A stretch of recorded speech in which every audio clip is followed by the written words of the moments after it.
Buongiorno, selamat siang, good morning.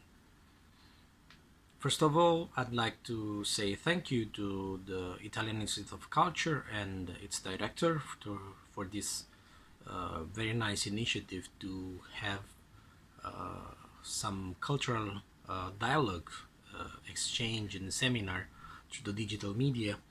Since during this period of pandemic emergency, we cannot have the usual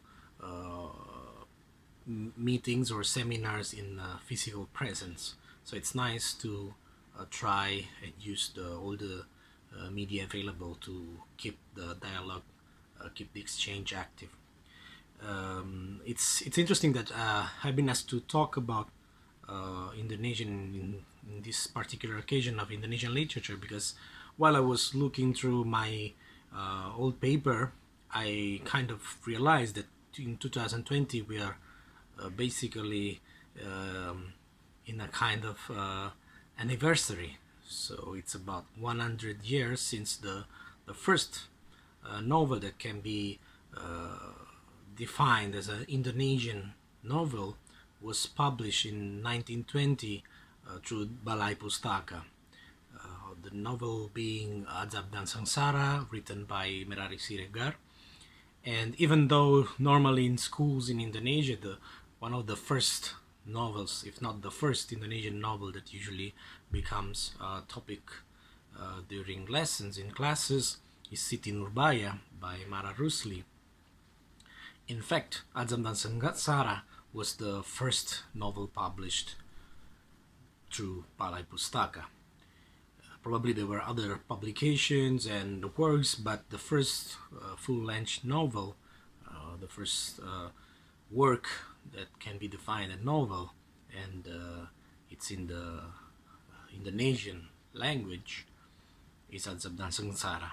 Only later, in 1928, we have the Sumpah Pemuda, so we have an acknowledgement, a declaration of a Indonesian identity and a common Indonesian language by the youth associations. But we can say that the novel by Merari Siregar was the first step in the direction of a modern Indonesian literature.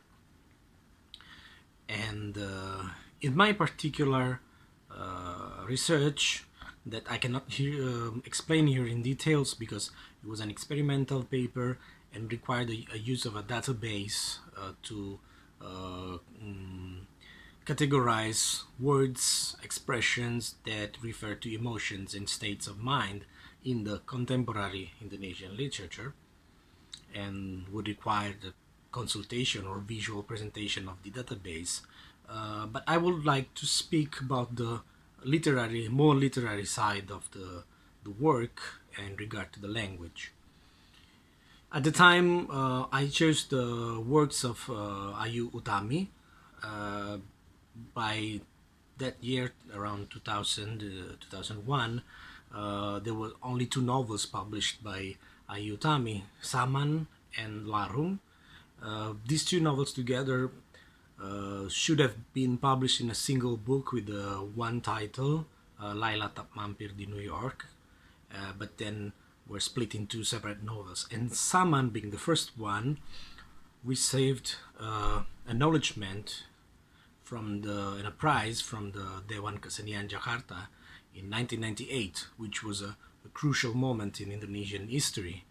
And we all know that 1998 was the year in which the long regime of former President Suharto came to an end, and came to an end after several incidents and problems, and even writers during this regime didn't have complete freedom, writers and journalists as well, to publish works that could be considered critical or troublesome in some way.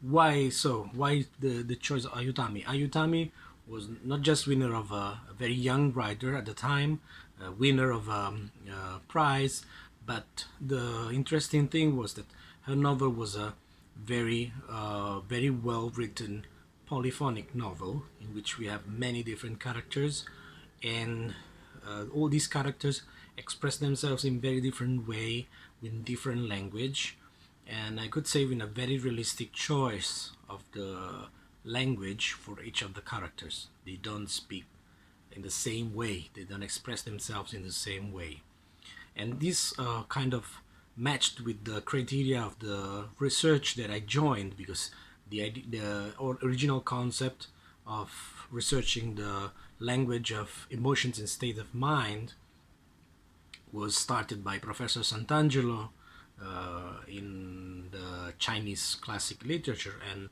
Professor Faisal Sunoto in the Indonesian language and literature. And I picked Ayu Utami because at the time was one of the youngest and most popular novelist writers at the moment.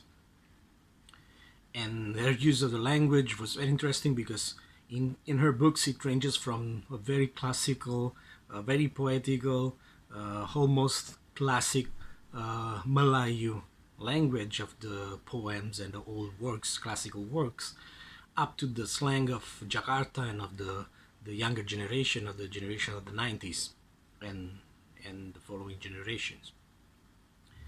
And the book is complex books with so many different characters that interact among themselves and they communicate among themselves. There are also excerpts from fictional pieces of newspapers and radio news. So we can see from the classical, as I said, from the classical, almost classic Melayu language to the modern language of the media and the youngest generations. And actually, at the time I wrote something that wasn't really correct. I said Ayu Utami wasn't a very prolific writer. Well, time has kind of changed, and the statement doesn't apply anymore, because after those two novels, Ayu Utami published several other novels that actually kind of continued the story from the where the story was left with the Larung, the second novel, and expanded on those topics, expanded on the history, the personal stories of some of the characters, and touched so many different topics, but never forgot one of the main topics, which was always the social struggles and the political problems, especially during the regime of Suharto, and the problem with the acknowledgement of some episodes in the Indonesian history, and the fact that history and literature in school has always been studied with some kind of limitation to avoid any polemic, any problem with what was the standard curriculum applied during the Orde Baru, or during the regime of Suharto. Anyway, my research was more on the terminology, on the lexicon used by the writer, and to see how much that the text, the literary text, would mirror or represent the real language, the real Indonesian, the Indonesian language that lives and is continually evolving up to now with the contemporary writers.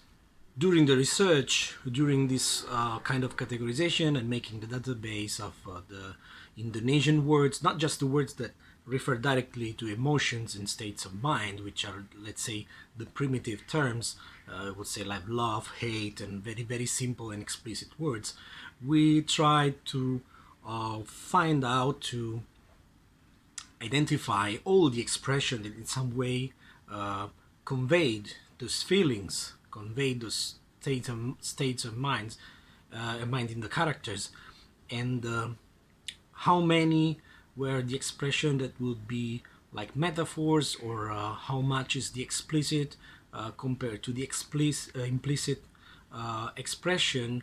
Consider that the Indonesian culture, especially in Javanese and some other areas, sometimes has filters. The education also brings filters on the expression of personal emotions and feelings, ideas, sensations.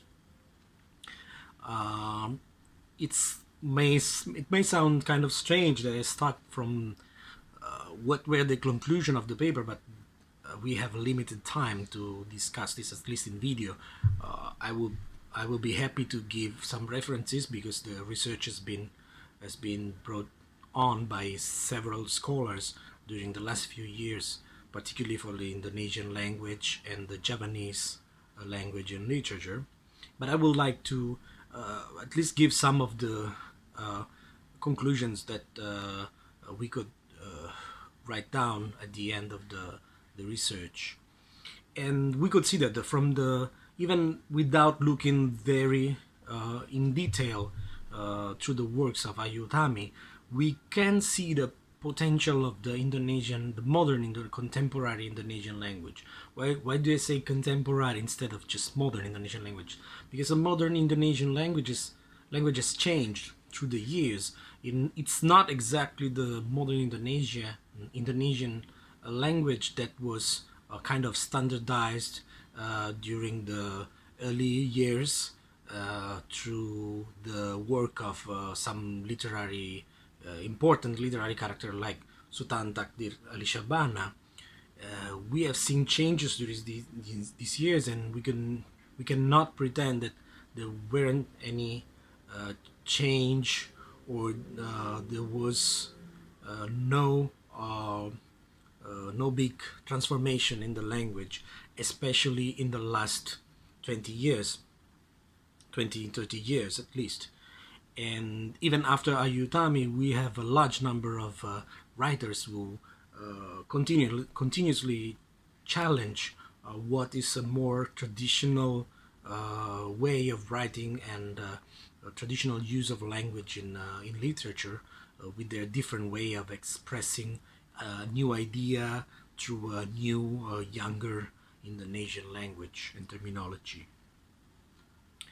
And in particularly, we see that Ayu Utami, using so many different registers in the language, so many levels of the Indonesian languages, so many styles, show the potential of Indonesian as a modern, as a contemporary language, as an evolving language, and a language that can help people to express complex ideas and realize and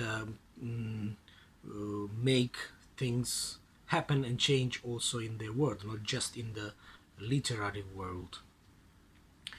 And Indonesian doesn't express emotions anymore with the simple vocabulary of words that we can say primitive terms or universal terms, but uses complex expressions, not just with emotional words, but metaphors, symbolism, explicit and implicit sentences.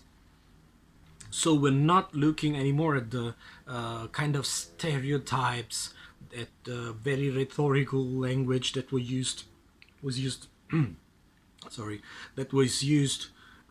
during inside the early Indonesian novels and short stories. It's a very different Indonesian in that sense. It has a very rich expressive content, and it still kind of conveys the poetic side of the traditional Melayu, but without losing the sometimes very musical, very poetical and oral appeal, but in a modern context. And we cannot say that there are very frequent some words and terms appearing much more frequently than others, so that we can say which emotions, which states of mind are more openly or more frequently expressed in the in Indonesian language and culture. But we have seen, of course, in novel like Saman and Larung, especially Saman, where there are several difficult relationships, love relationships, experienced by the main characters. We of course saw that, for example, for the area that falls under cinta, love, there are some of the words from the classic, more simple kasih, it's love in a more soft meaning, but up to nafsu and birai, which goes to the sexual desire and the carnal desires. And but we also have expressions that deliver what falls inside the area of mara, rage, and we can see that there is a very wide spectrum of emotional expressions and explicit emotional expressions. So it's not this standardized or stereotyped rhetorical way of presenting emotions or feelings and states of mind. We see that, in particular, the word cinta, for love, is very frequently used and very explicitly used, not just as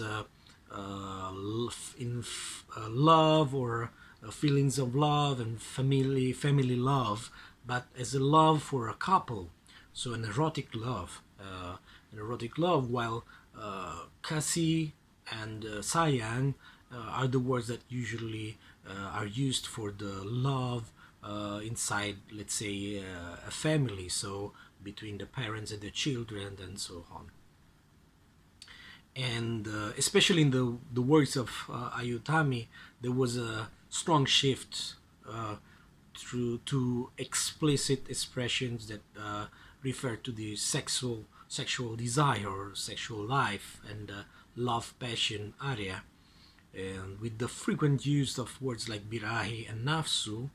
And we don't see, on the contrary, we don't see a very frequent use of a more classical word like asmara, which was referring to erotic love in the past.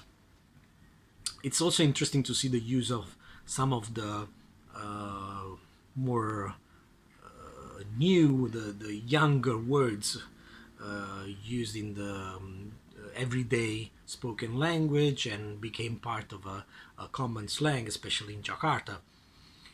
And we have, for example, the word gemas or gemas, and which is an interesting phenomena because it actually kind of conveyed a feeling of being irritated by something, and originally would fall under the area of anger, irritation, rage, or indignation, but it has kind of lost its original use and significance, and it has become some kind of very soft, aggressive, but not really feeling towards someone. But it's not like rage. It's something of an aggressive form of showing love, and at the same time a little bit of upset condition when we talk of a friend doing something troublesome, or maybe a kid that makes us want to pinch his cheeks and so on.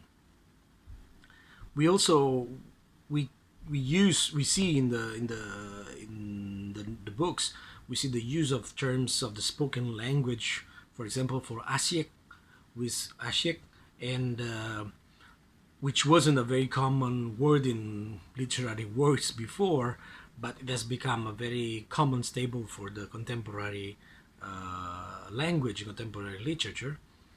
And it's the word that Ayu Utami used frequently when expressing that one of the characters feels interest or is focusing in doing something with passion. And we also have a rich use of the composite expressions, very typical of the Indonesian language.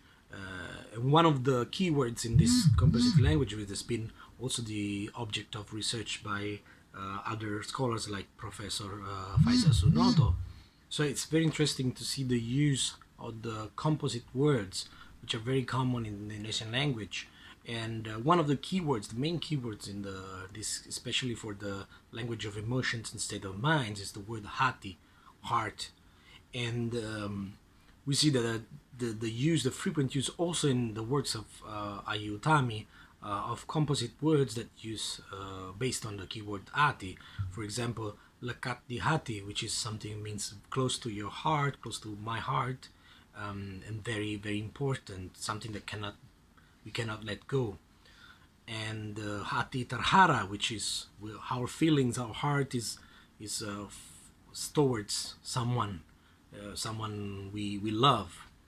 And then sampai hati, so which means being determined, have something important that we have to keep struggling for or keep working hard for. Lembut hati is a very sensitive person, and ringan hati, which means of a person that is not always living his feeling in a very casual way, and maybe if in a kind of negative way, a person who doesn't reflect much, it doesn't think too much before using his or her emotional mind decision. Something else that we noticed was the use of terms of dosa and salah, which especially in the novels, in the novel Saman, with the configuration rasa berdosa and rasa bersalah, so feeling in sin, feeling in guilt. It's very frequent to use because we have a very strong conflict in the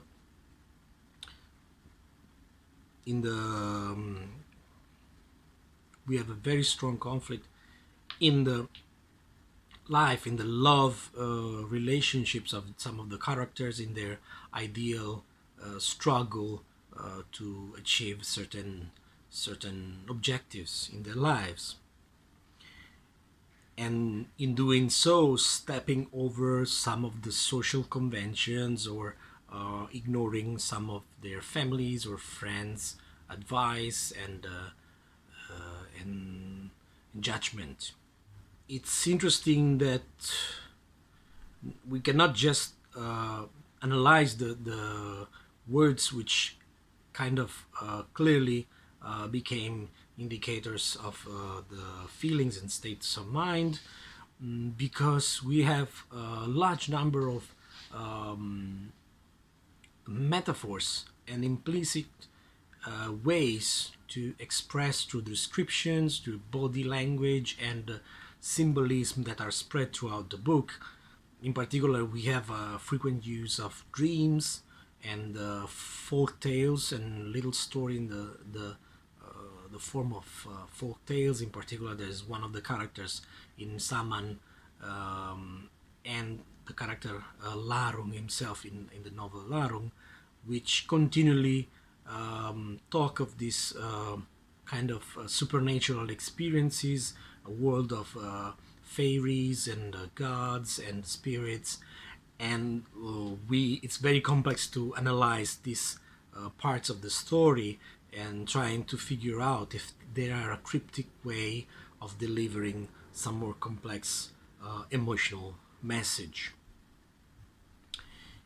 And of course, the language used by Ayu Utami in her works is very different from chapter to chapter, from character to character, and we cannot ignore the fact that she stated herself that it is important to experiment and not just use the ordinary language, that the literary work has to develop in a very spontaneous way. Its language has to develop free and in a spontaneous way, and so the author doesn't have to worry too much about the analysis or the judgment that will be done by critics in doing this experiment. because of that, we're not judging in the research. We weren't judging the value, which basically has been already been judged and awarded by other critics and authorities several times in the past, not just in Indonesia but also abroad. We were mostly interested in see how lively, how developing, how frequently, and how fast is the continuous development in the Indonesian languages. And of course, it's not something we can break down, analyze in a very exhaustive way in a short video. But I just hope that sharing with you some of the elements that I encountered during my study can inspire other people. And up to date, there are some, as I said before, some of the scholars are in the Universitas Indonesia are still studying and analyzing other works in the Indonesian language and the Javanese also, to continue this research and have have more findings in this regards, presenting more new findings in regard to this topic. So once again, I'm very happy that I can speak a little bit about the Indonesian literature in this occasion, and in this what I feel it's like this 100 years anniversary of the modern and contemporary Indonesian literature. And I wish everyone well, and thank you again for this occasion. I hope we have a chance to meet again soon, and have some other nice seminars, meeting face to face, discussing, more free to discuss and to have an interactive dialogue. So thank you again for spending this time to listen to this speech. I hope I didn't bore anyone, and see you again soon. Grazie. Terima kasih.